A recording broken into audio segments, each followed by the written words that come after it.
రెండవ పేతురు రాసిన పత్రిక 4వ అధ్యాయం. దురాశను అనుసరించుట వలన లోకమందున్న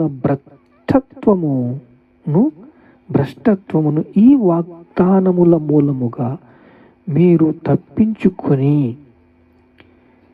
ఎప్పుడైతే దురాశలను అనుసరించుటలో లోకముందున్న భ్రష్టత్వము మిమ్మల్ని అంటుకుని నాశనంకి, నిత్య జీవానికి దూరం అయిపోయి మనిషి పతనం ఎక్కడైతే పతనం అయిందో మళ్ళీ అదే రూట్లో తీసుకెళ్తున్నాడు సైతాను. వాగ్దానాన్ని ఇచ్చిన దేవుడు, యేసయ్యను సిలువెక్కించిన దేవుడు, అబ్రహామునిచ్చిన దేవుడు, మూలపితుడైన అబ్రహామునిచ్చిన దేవుడు. ఇప్పుడు ఎక్కడ కోల్పోతున్నామంటే చూడండి, దురాశలు,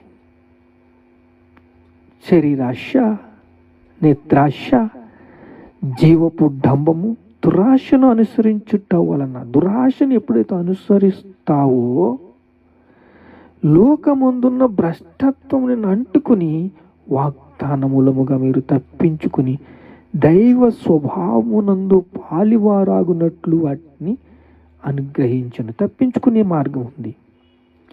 ఈ హేతువు మట్టుకు మీరు పూర్ణ జాగ్రత్త గలవారే, మీ విశ్వాసమునందు సద్గుణమునందు జ్ఞానమును, జ్ఞానమునందు ఆశానిగ్రహమును, ఆశానిగ్రహమునందు సహవాసమునందు భక్తిని, భక్తి యందు సహోదర ప్రేమను, సహోదర ప్రేమ దయను అమర్చుకొనుడి.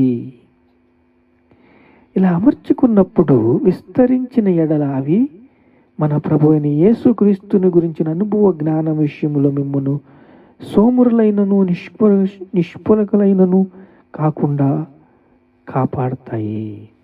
ప్రార్థన మిమ్మల్ని కాపాడుతుంది.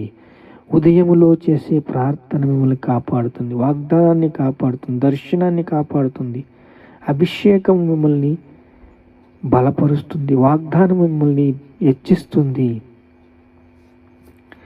ఇప్పుడు ఇది తగ్గింపు, ఇరిగి నలిగిన హృదయము మీకున్నప్పుడు మిమ్మల్ని పరీక్షలో నడిపిస్తుంది. కఠిన హృదయాలు